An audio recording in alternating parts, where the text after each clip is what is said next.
Hello, everyone. It is Rory here at that Eurovision site, Eurovision with a Slice of Life. I'm joined by the lovely Ewan here, and we are chatting all things Belgium today. We are going to be talking about their entry to Eurovision 2026, Dancing on the Ice by ESSYLA. We are going to be talking about the song, what we think about the show, and what we think could be in store for Belgium this year. So let's get into it.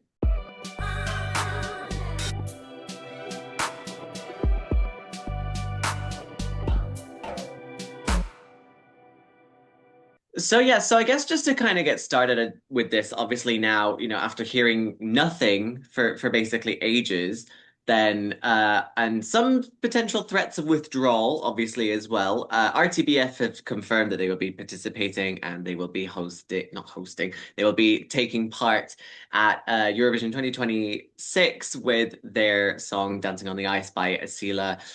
What were your kind of impressions, kind of going into listening to the song? And did you know anything about her beforehand? No, I knew literally nothing about her before this at all. I think, like everyone, we were wrapped up in the Loïc Notet rumors that were going heavy for a good few months there. So when they just suddenly announced, "Hey, it's Cecilia," it's like, no, I had no idea going into it. Well, yeah. It didn't help in the fact that like the Loic Notet thing was just rumbling on for such a long time, in the sense that like and to be fair, like Loic Notet had said straight up that he wasn't doing it anyway, but these things just some people just can't really take no for an answer. So I mean, yeah. But it seemed a bit strange because they just decided to just drop it at like 7:40 a.m. European time. It was just like, okay, yeah, this is just a normal thing that people do. Sure. Well, to be fair, this is RTBF, which I think it was 9 o'clock in the morning one time they had a radio national final. Remember 2013? Oh So my they like doing God, they like yes. doing things really early in the morning randomly. Same with Austria. Yeah, let's just do things ridiculously early, guys. Like who needs sleep? That we don't need that. It's fine. But yeah, so obviously now we have the act. We have Asila, who is actually someone who has participated on The Voice. She also finished second to Jeremy Macias, who obviously went on to represent Belgium in 2022. And I guess, what is your thoughts then on this song? Because it's definitely like something that we haven't heard from Belgium in a while, I would say. I have very low expectations when it comes to Wallonia. I know this is controversial, but Flanders is the better half of the musically. I'm I very don't know sorry words. to the poor Belgian people. Like, we're trying not to start World War III here, but maybe you it is. I don't know. Well, we are saying this on the 3rd of March, so it means basically start. So, Eurovision with a slice of life. So I've never really liked the Walloon entries when you compare to the Flemish ones. So like I wasn't really excited when look about the Belgian name is dropped, and then when I heard songs like oh maybe I should have been excited because this is actually pretty damn good. Um, she's obviously a great singer. I mean, she did, like you said, she did well in The Voice, but I was expecting something just a little bit more bland because they like to go out a bit, but still keeping like one foot in the safety net, if that makes sense. It's like they want the opinion of like the view of like they're going out there all out in something like artsy, experimental, but it's never really that much.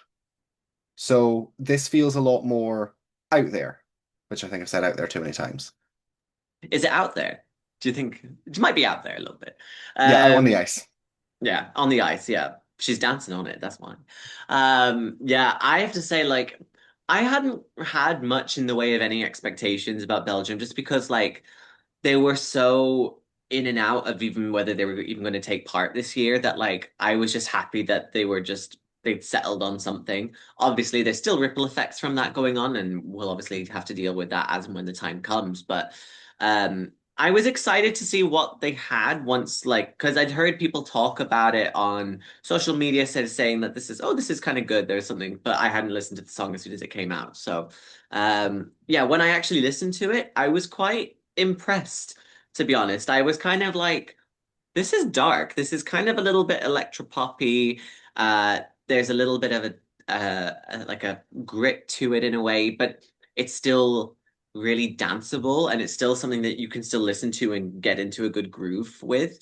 Her vocals are very good. I have to say I did really enjoy that. Um, I I have think to it's say, also worth saying that the vocals fit her, because yeah. that has been a problem with some balloon entries of late, where they have been a bit, they've just, the song just hasn't fit the vocalist. And Hmm, it's not hmm. necessarily that the vocalist is bad, it's just been like, it's not for them. Just thinking about Yeah. 2024. Yeah, I was kind of thinking that. Maybe a little bit 2022 as well, but there's a different story. Mm. But like her vocals are very strong, but I think especially sort of towards the end when you kind of reach that huge kind of crescendo at the end, I think that's really like I really like that. Um, the one thing I have to say though, these lyrics, oh girl. Like I appreciate what they're trying to go for. But the second verse, like we were talking about this at TES HQ, and it was a little bit like, is that what they're saying? I would like to say that this is the early contender for the Demi 2017 award for the most interesting or bizarre lyric of it all. Specifically, ice cream melting on my blue jeans. I think that is a lyric, I have to say. I Um, I thought I'd misheard it when I'd first heard the song, because it's like, no, that just seems too stupid. She can't have actually said that. And I mean, here we are. I understand what she's trying to go for with this. I think, she's setting the scene. She's saying like she's in summer, like, she's feeling all the small details and stuff. I think it's just they the I don't I what like it didn't make sense. But I understand it. I understand what she was trying to do though. Which is good. But yeah, I mean, you know, we haven't really seen this style from Belgium for a while, to be fair. I think the last time that we maybe would have had something similar to this would have maybe this is a bit of a stretch, but maybe like Blanche in a I way. mean, that's kind of what I was thinking. And I know that's probably it is a cheap comparison to make, because realistically they're nothing alike, but they are, in terms of like that was their last time that they've properly made something that's a little bit alternative and a little bit electronic and that's been good. Mm. So um yeah, I think it's a fair comparison. Yeah. And like I mean, to be fair, the last time that Belgium sent something like that, they finished fourth. So Mm. like there is every possibility that there is a market for this, to be honest. And it did kind of remind me a little bit of kind of other kind of names as well that are sort of outside of the Eurovision circle. Like it kind of reminded me a little bit of Big Pig. If people don't know who Big Pig is, check her out because she's really fucking good.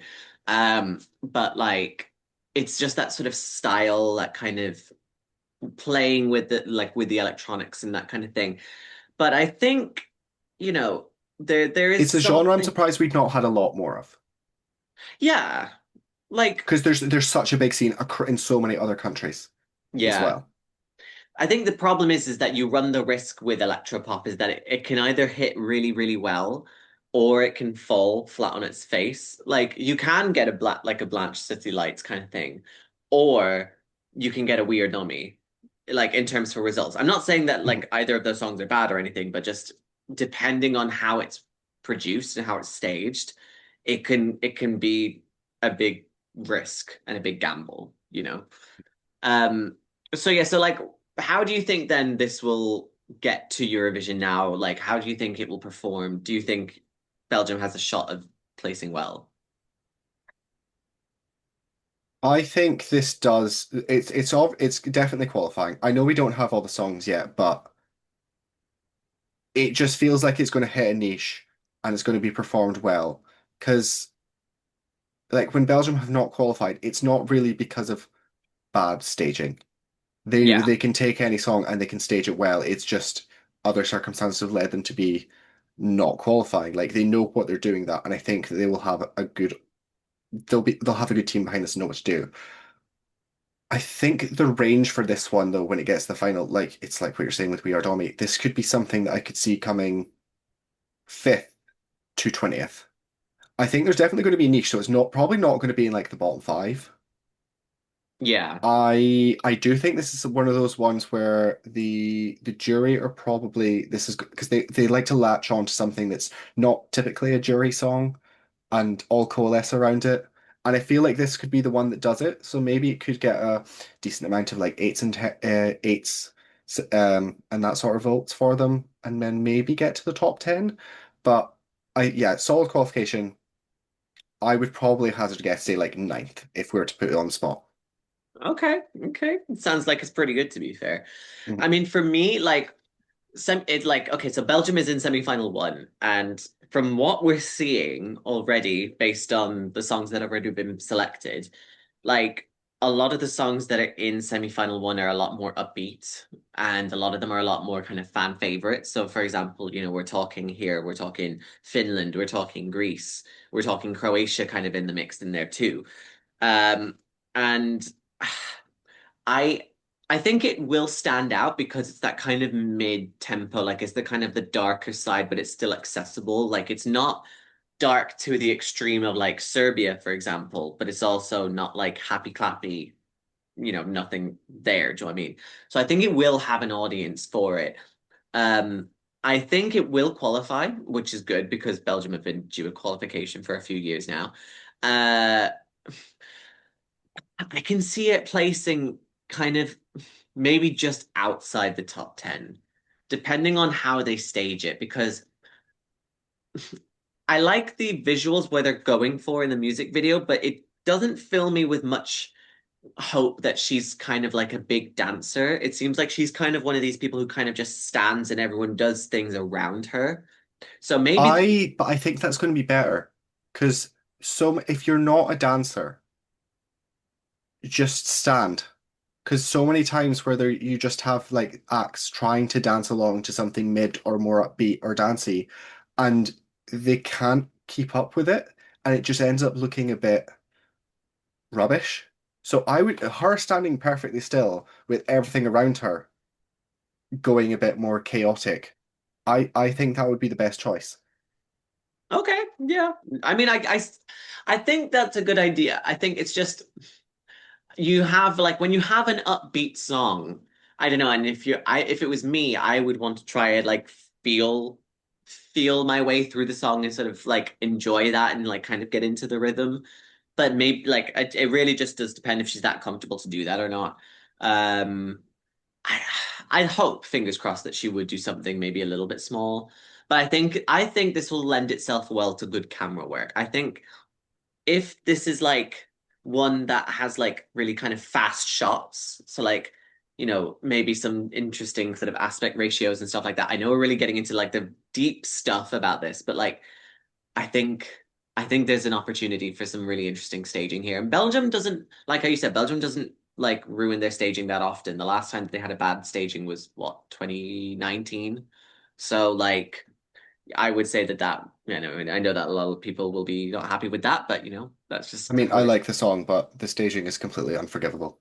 Yeah, it's But the same I thing. had a different idea of actually for the camera work. I was thinking something more along the lines of just give them one steady cam and just have it entirely focus on her.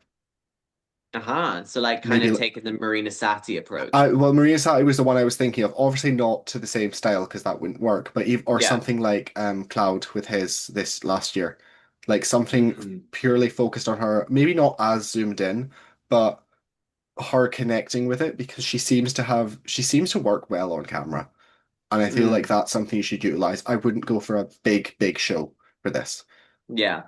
Yeah. I think it needs to be very contained, but Because but it's the like thing is, what you're saying with that semi-final, which is why I think it's going to qualify. So many of those songs are big songs. yeah. Like there's not of everything selected, nothing is really small and intimate. I mean, the close would be Croatia, which Yeah. But I think Croatia isn't. is it lends itself to very big staging. This is the thing. Exactly It's that. very Like, so there's epic. not, there's, it's gonna stand out because I don't see Portugal. The only other one that would probably lend itself like that would be Portugal, and I don't think they're what's left that's really gonna cross with that. Sweden, it's probably going to be a much bigger one that qualifies. Poland, nothing matches it. I don't care about San Marino. Okay, so basically, yeah, you're like saying it's 100% guaranteed then Yeah, that they're because gonna we go. just say we are saying this on the 3rd of March, so like we have basically every song bar Georgia, Portugal, Sweden, Israel, Poland, and San Marino from that semi-final. Yeah. So So we know a lot of what's happening. yeah, I mean it's starting to definitely take shape, but just will it qualify? I think it is definitely more likely to qualify than not. I think we'd Um have a harder time in the second semi. Yeah, because the thing is that the second semi is a lot more kind of mid-tempo, isn't it? And Hmm. a lot slower. So I think this it would stand out a little bit more where it is now compared to how it is if it was on Thursday. So I think that makes sense. Um, but yeah, so I guess kind of going forward then, do you think that RTBF can like learn something from how this is being received and, you know, taking that forward for the next time that they end up doing it? Um, they don't seem to really be changing anything up. Everything seems really the same since, I mean, realistically, since Blanche Onward, in how Yeah, their which entire makes sense. approach to it. So, and I think that's not necessarily a bad thing because they know what works now, they know what doesn't work. So I just think if they're going down this route, they should just continue what they're doing and just going for something really quality. Yeah, I would say the same thing. I think Belgium has kind of it carved out itself like a little niche, I think, sort of from 2017 to roughly like 2021 of like that kind of dark pop I kind of mean, realistically, style. we should actually probably say 2015 Mm, because true. that is, of Well, course, yeah, like with the with start of the Lauren dark pop, and Sora we did being in actually ABBA. reference him earlier. Yeah, we probably should talk about Lugnut, to be fair. Like that was the first time that that was something really strong as well, to be fair, for something so dark and electronic in that kind of way. But I think like because they've carved out themselves like a little niche like that, and I think it's worked out well for them. They kind of want to lean back into that. So I think now to be fair, like that is equal parts. Like RTBF was obviously Loiknetet and also Blanche, and to an extent Elliot too, but also like Hooverphonic as well. Like Hooverphonic was obviously VRT, but that's still in its own way too. I don't know. I'm just thinking that like could be an option. Um, so maybe if they kind of do something else on in that vein, I think that would put them in good stead, to be honest.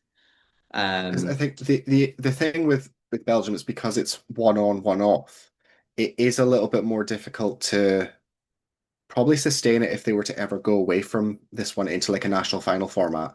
Because you can't, it's more difficult when you go into a two-yearly thing. And I think that's where like VRT have struggled. So I think if they're going down this route and this style, continue with an internal selection, even though I would really like to have a Belgian national final I'd every love to have year. a Belgian national final. I'd like to have a like a Walloon one because we haven't had one since well 2013, to be honest. Mm. Like that makes more sense. So I would yeah, not so I'm like it like looking forward. 2013 though, Yeah, for well maybe many we want to reasons. have a little bit of chaos, no? Just That'd be not early. great. Just not early. Yeah, have it at a normal time, basically, which makes sense. But yes, that is our thoughts there on Belgium 2026. That is Asila. Fingers crossed that she does really well. What do you think about our views? Do you agree with us? Do you think that, you know, we're talking absolute shit? Do you think that we're actually the best thing in the best world? Who knows? Let us know in the comment section down below. Thank you very much to Ewan for joining me on this little chat. It's been lovely Thank you for to having me. discuss all things. And yeah, please do continue to check out all of our stuff, obviously, at that Euro site on all of the social media platforms. Also, hit the subscribe button, hit the notification bell, give this a like, and all this stuff. It's very much appreciated. And yeah, we will see you in the next one. See you later.